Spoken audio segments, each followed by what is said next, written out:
Hello everyone, welcome to chemistry with Karan. आज हम start करेंगे जैम प्रीवियस ईयर क्वेश्चंस की सीरीज और आज हम ले रहे होंगे जीओसी का पार्ट 1। इन सीरीज को देखने के बाद आपको कॉन्सेप्चुअल अंडरस्टैंडिंग बहुत अच्छे से मिल रही होगी, तो बिल्कुल भी मिस मत करना और वीडियो को एंड तक जरूर देखना और लाइक एंड सब्सक्राइब जरूर करना। चलो वीडियो को शुरू करते हैं।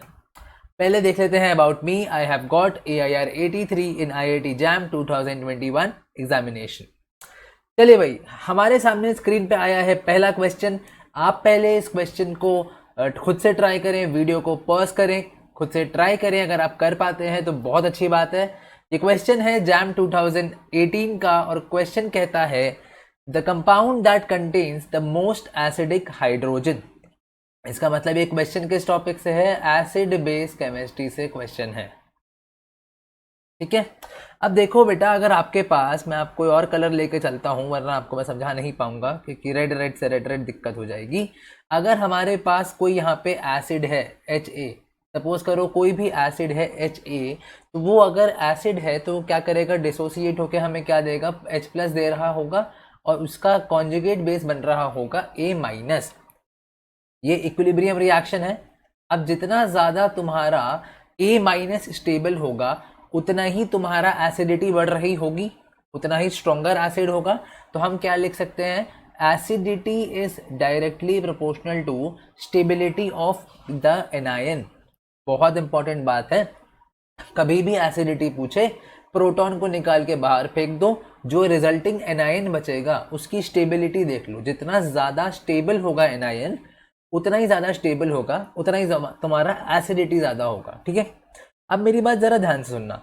एक फैक्टर आता है इलेक्ट्रोनेगेटिविटी। अच्छा, आपको कभी भी अगर स्टेबिलिटी ऑफ एनायन चेक करनी हो तो सबसे पहले आप क्या चेक करोगे? साइज चेक करोगे। इसका मतलब कौन से पीरियड से एलिमेंट है। अगर साइज ज़्यादा है, ज़्यादा नीचे पीरियड का है, तो वो ज़्यादा स्टेबल होगा। सेकंड पे आप क्या चेक करोगे? इलेक्ट्रोनेगेटिविटी। थर्ड पे क्या चेक करोगे? Electronic effects. उसमें भी क्या चेक करोगे? पहले रेजोनेंस, इंडक्टिव बाद में चेक करोगे। और अगर एरोमेटिसिटी आ रही है बीच में तो वो सबसे ऊपर माना जाएगा। अब अगर मैं यहाँ पे देखूँ हमारे ABCD में, तो सारे के सारे जो एनायन बनेंगे वो कार्बन पे बनेंगे, तो पीरियड का खेल तो खत्म हो गया। अब हम देखेंगे electronegativity and stability of the anion. आपको पता है जितना ज़्यादा इलेक्ट्रोनेगेटिव एटम होगा उस पर more negative charge, more stable. इसीलिए acidity is directly proportional to electronegativity. इतना क्लियर है? अब आपने जब केमिकल बॉन्डिंग पढ़ी होगी अपने क्लास 11th में या आपने ग्रेजुएशन में भी पढ़ा होगा, तो आपने ज़रूर पढ़ा होगा कि electronegativity is directly proportional to percentage S character, जो कि किसमें प्रेजेंट होता है? डिफरेंट हाइब्रिडाइजेशंस में होता है, हाइब्रिडाइजेशंस में होता है। ठीक है, अब अगर मैं देखूं हमारे पास हाइब्रिडाइजेशन किस किस किस तरीके की होती हैं। ये होती है sp3, sp2, sp। सबसे ज़्यादा जो s कैरेक्टर होता है वो किस में होता है? sp वाले सब्सटेंस एलिमेंट में होता है। तो मोस्ट इलेक्ट्रोनेगेटिव ये हुआ, most electronegative and most stable, and most stable, right. तो अगर हम इन क्वेश्चंस में देखें तो हमारा जो ऑप्शन नंबर बी है, ऑप्शन नंबर बी, वो हमारा क्या है? इथाइन। आप ध्यान से देखो, ध्यान से देखो, ऑप्शन नंबर बी है इथाइन, दैट इज एल्काइन। अगर आप प्रोटॉन निकालोगे तो क्या बना? प्रोटॉन निकालोगे तो क्या बना? ये बना, ये एनाइन बना। और ये एनाइन कैसा है? sp हाइब्रिडाइज्ड, और ये मोस्ट स्टेबल है, मोस्ट स्टेबल। और मैंने बोला था जितना ज़्यादा स्टेबल उतना ज़्यादा एसिडिक। इसका मतलब ये कैसा हो जाएगा बेटा? Most acidic. तो आंसर कौन सा करेक्ट हो गया आपका? आंसर हो गया बी, आंसर हो गया B, the compound that contains the most acidic hydrogen. ठीक है, अब अगला क्वेश्चन देखते हैं। Among the following the number of aromatic compound. ये आपका कौन सा क्वेश्चन था? ये सेक्शन सी में आया हुआ क्वेश्चन था, NET का क्वेश्चन था, जैम 2017 का। किससे रिलेट कर रहा है ये? एरोमेटिक कंपाउंड से। तो उससे पहले मेरे को आपको यहाँ पे सिखाना पड़ेगा हक्कल्स रूल फॉर एरोमेटिसिटी। क्या सिखाना पड़ेगा? Huckel's rule for aromaticity. तो देखो, हक्कल ने हमें रूल दिया था कि अगर किसी कंपाउंड में, वो कंपाउंड अगर हमारा साइक्लिक है, साइक्लिक है, वो हमारा कॉन्जुगेटेड है, वो हमारा प्लेनर है। प्लेनर का मतलब है सारे के सारे एलिमेंट उसके sp2 हाइब्रिडाइजेशन के हों। और सबसे इंपॉर्टेंट रूल है, अगर उसमें 4n+2 पाई इलेक्ट्रॉन्स हैं तो वो कंपाउंड कैसा होता है बेटा? वो कंपाउंड होता है एरोमेटिक। ठीक है। अब अगर हमारे 1 2 3 सेटिस्फाइड है, मतलब वो साइक्लिक है, कॉन्जुगेटेड है, प्लेनर है, लेकिन हमारे पास कितने इलेक्ट्रॉन्स हो रहे हैं? 4n पाई इलेक्ट्रॉन्स हैं, तो वो क्या हो जाएगा बेटा? Anti aromatic. ठीक है। अगर 1 से 3 में ही कोई सेटिस्फाई नहीं हो रहा, या तो वो साइक्लिक नहीं है, या तो वो कॉन्जुगेटेड नहीं है, या तो सारे के सारे sp2 प्लेनर नहीं है, तो वो कैसा हो जाएगा? Non aromatic. और अगर ओनली 1 कार्बन sp3 है बिटवीन ऑल sp2 तो उसको हम क्या बोलते हैं बेटा? होमो एरोमेटिक बोलते हैं। क्या बोलते हैं? होमो एरोमेटिक बोलते हैं। ये भी जैम का प्रीवियस ईयर का एक क्वेश्चन है जो कि आगे आएगा। ठीक है। तो अगर मैं इस क्वेश्चन को देखूं, अगर मैं इस क्वेश्चन में देखूं, तो पहला कंपाउंड मैंने ड्रॉ किया है, पहला वाला कंपाउंड ये।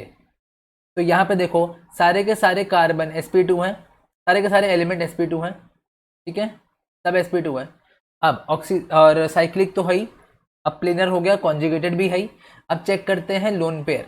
तो ये लोन पेयर रेजोनेंस में जा रहा है, ये लोन पेयर रेजोनेंस में जा रहा है, आराम से जा रहा है। तो टू इलेक्ट्रॉन्स ये, 2 इलेक्ट्रॉन्स ये और 2 इलेक्ट्रॉन्स ये, मतलब कितना हो गया बेटा? 6 पाई इलेक्ट्रॉन्स हो गया।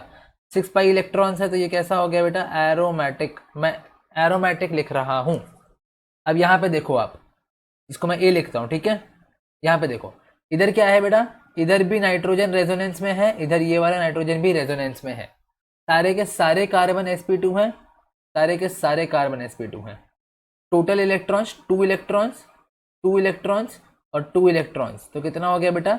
6 पाई इलेक्ट्रॉन्स। आपको पता होना चाहिए कि अगर एक पाई बॉन्ड है, एक पाई बॉन्ड है, वो कितना देगा आपको? 2 पाई इलेक्ट्रॉन्स। एक लोन पेयर जो कि रेजोनेंस में है, जो कि रेजोनेंस में है, वो भी क्या देता है आपको? 2 पाई इलेक्ट्रॉन्स। ये चीज़ें पता होनी चाहिए। ठीक है। अब बात करते हैं, तो ये भी बेटा कैसा हो गया आपका? एरोमेटिक। ठीक है। अब थर्ड वाले की बात कर लेते हैं, बहुत इंपॉर्टेंट पॉइंट है। बोरॉन के पास क्या होता है? कोई लोन पेयर नहीं होता, बोरॉन के पास तो वेकेंट ऑर्बिटल होता है, उसके पास तो कुछ देने के लिए है ही नहीं। ये कितना हुआ? 2 इलेक्ट्रॉन्स और 2 इलेक्ट्रॉन्स। ठीक है। तो कितना हुआ? 4 पाई इलेक्ट्रॉन्स। लेकिन तब भी सारे के सारे एलिमेंट प्लेनर हैं। क्यों? ये भी sp2, सारे के सारे ये भी sp2, तो सब ऑल sp2 हैं, साइक्लिक हैं और कॉन्जुगेटेड है। कॉन्जुगेटेड आप पूछोगे कैसे? ये पाई बॉन्ड इस वेकेंट के साथ रेजोनेंस करेगा। ठीक है, इसीलिए तो ये कैसा हो गया बेटा आपका? Anti arrow. ठीक है, एंटी एरो। हमें काउंट क्या करना है? Aromatic species. तो इस पर मैं टिक कर देता हूँ, इस पर मैं टिक कर देता हूँ। ठीक है। अब थर्ड वाले पे आते हैं, थर्ड वाले पे आते हैं। आपके पास देखो सारे के सारे sp2 हैं, आराम से मुझे दिख रहा है। अच्छा, किसी को समझ अगर नहीं आ रहा है, तो अगर लोन पेयर आपका हाइब्रिडाइजेशन में, लोन पेयर आपका रेजोनेंस में जाता है, अगर आपका कोई लोन पेयर है, जैसे मैं बताता हूँ आपको, अगर आपका लोन पेयर है, ये आपका पाइरोल है, राइट है ना? अगर ये आपका पाइरोल है और अगर आपका ये लोन पेयर रेजोनेंस में जा रहा है ना?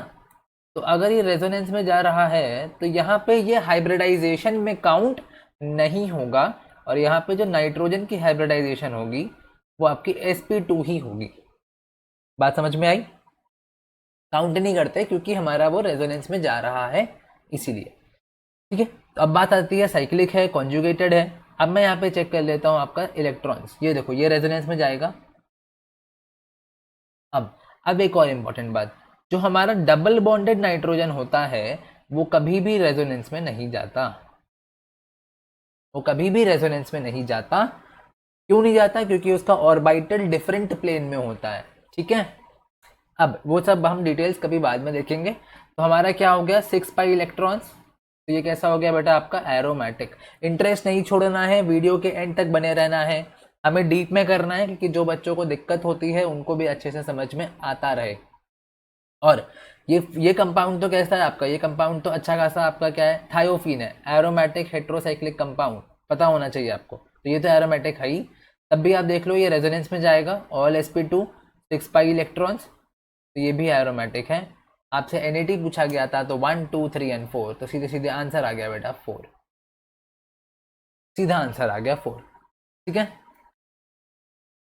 अगला question, the correct order of pKa for the following compound is. बहुत इंपॉर्टेंट क्वेश्चन है जैन 2016 का। पहली बात, यहाँ पे कंफ्यूजन, आधे बच्चे गलती करके आएंगे, pKa का ऑर्डर पूछा है और आधे बच्चे pKa के जगह पे Ka का ऑर्डर लगा कर चले जाएंगे। पहले यहाँ पे जिसको ये भी नहीं पता है मैं बता देता हूँ, एसिडिटी जो होती है that is directly proportional to Ka and inversely proportional to pKa। ठीक है, जितना ज़्यादा Ka होगा उतनी ज़्यादा एसिडिटी, और जितना ज़्यादा एसिडिटी उतना कम pKa। ठीक है, अब देखो मैंने बोला था कि पहले आप प्रोटॉन हटाओगे, तो पहले प्रोटॉन हटाओगे तो क्या बनेगा, यहाँ पे क्या बनेगा, O माइनस, ये हमारे पास ए ऑप्शन है।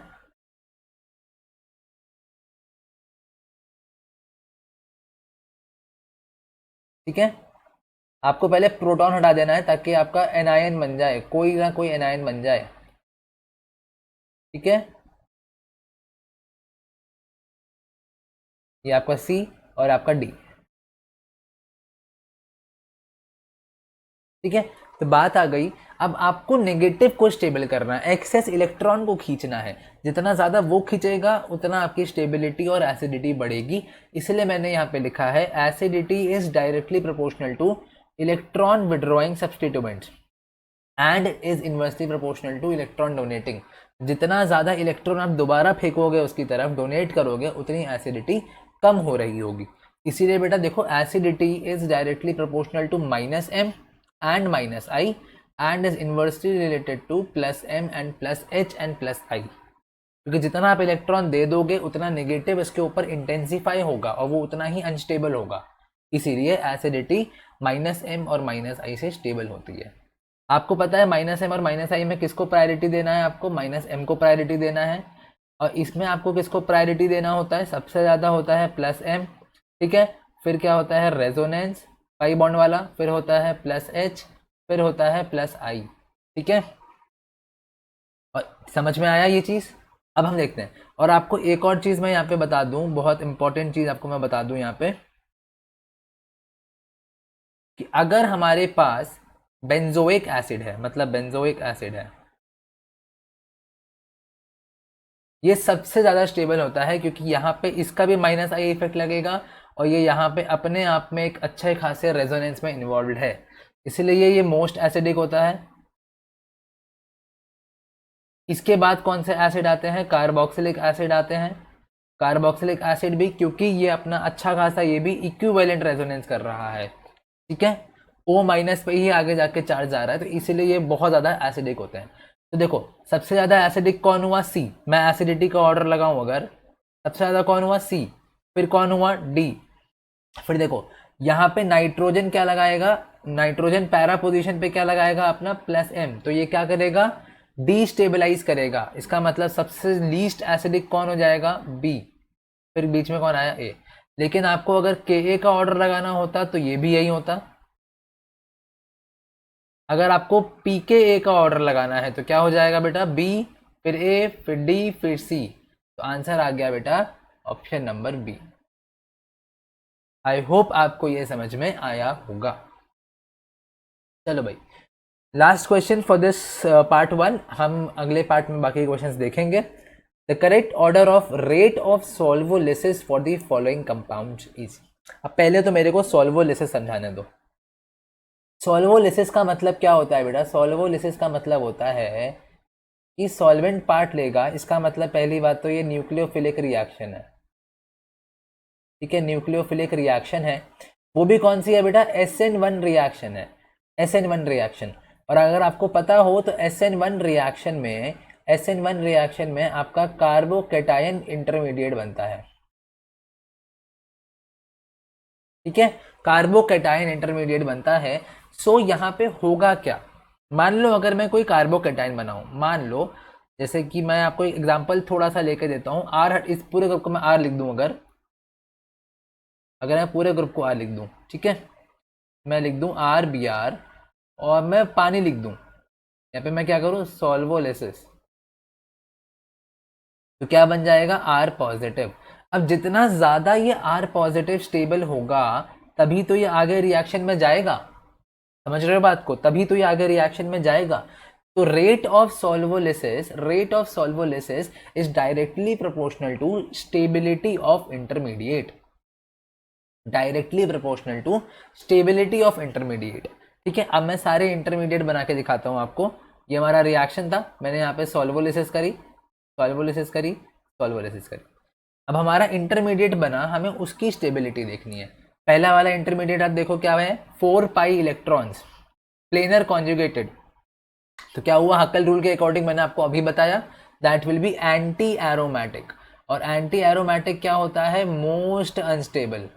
क्या होता है, अब अगर ये मोस्ट अनस्टेबल है, अब मुझे बताओ, अगर ये अनस्टेबल है तो फटाक से वापस चला जाएगा बी आर के पास, और हमारा आर बी आर मेजर बन के रह जाएगा, आर बी आर ही बन के रह जाएगा। समझ में आई, मतलब रिएक्शन हुई नहीं। इसीलिए कहते हैं स्टेबिलिटी जितनी ज़्यादा, रिएक्शन की रेट उतनी ज़्यादा। सेकेंड वाला देखते हैं बेटा। सेकेंड वाले में क्या है, 6 पाई इलेक्ट्रॉन हो रहा है, सेकेंड वाले में 6 पाई इलेक्ट्रॉन हो रहा है। तो एरोमेटिक मतलब मोस्ट स्टेबल, मतलब मोस्ट फास्ट, सबसे फास्टेस्ट।